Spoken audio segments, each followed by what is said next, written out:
So basically, we're gonna run through what is necessary to make sure that in the end, once this car is lapping around the Nordschleife, to make sure that it is as fast as it can be, at least mechanically. And for that, you don't only need to do the suspension. I think a lot of people underestimate what actually needs to be done to really get out the last tenths on the car. So as we've already talked about in previous videos, we have the Öhlins TTX two-way adjustable suspension hanging in there very nicely. As you can see, the rear axle has already been taken out. Same as for the front. There's the damper. But yeah, today we're going to talk about what we've done to the axle, and for that we have Nico here from Custom RaceTrack.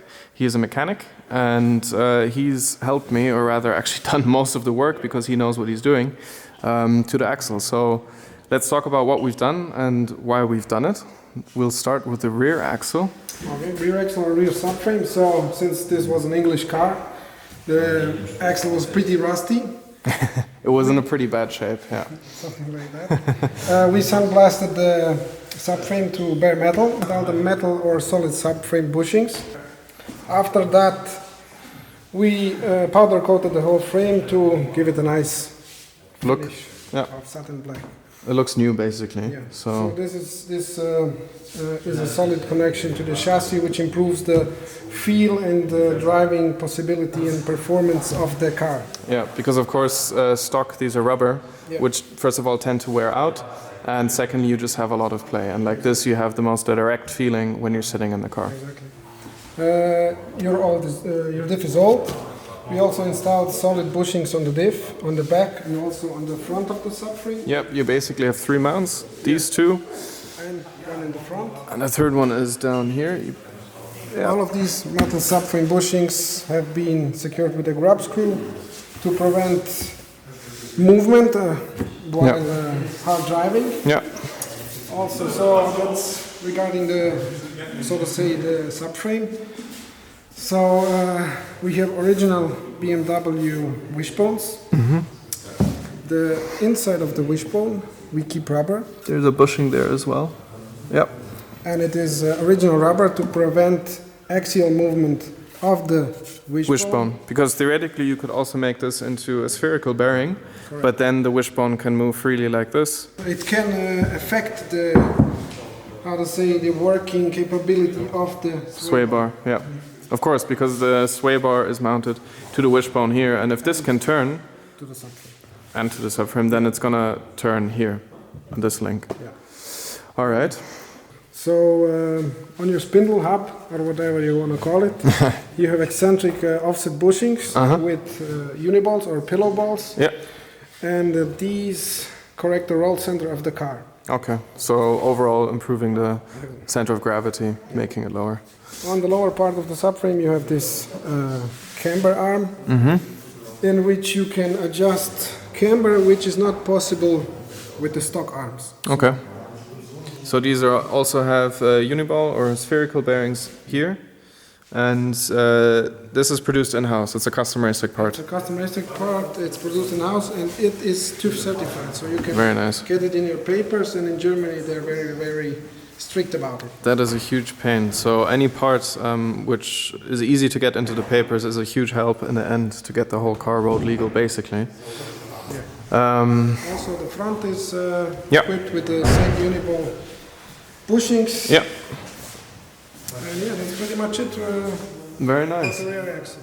Okay, I mean it is one hell of a work, but if you go to this extent with the build, then you want to do it once properly, and now we have done it properly. You can do many things. You can do Delrin bushings, you can do polyurethane bushings, but this is end game. This is the best of the best. This is the best. It doesn't get better than this. Well, I think the Öhlins suspension doesn't deserve anything else than the best of the best. So, yeah. So if you want us to check out the front. Yeah, let's have a look at the front. So yeah, that's basically the rear. The rear sway bar is a thicker H&R sway bar.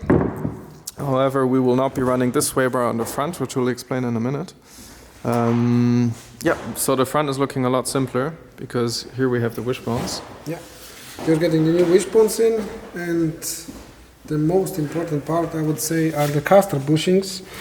BMW caster bushings are centered and you are getting offset ones, Mm-hmm.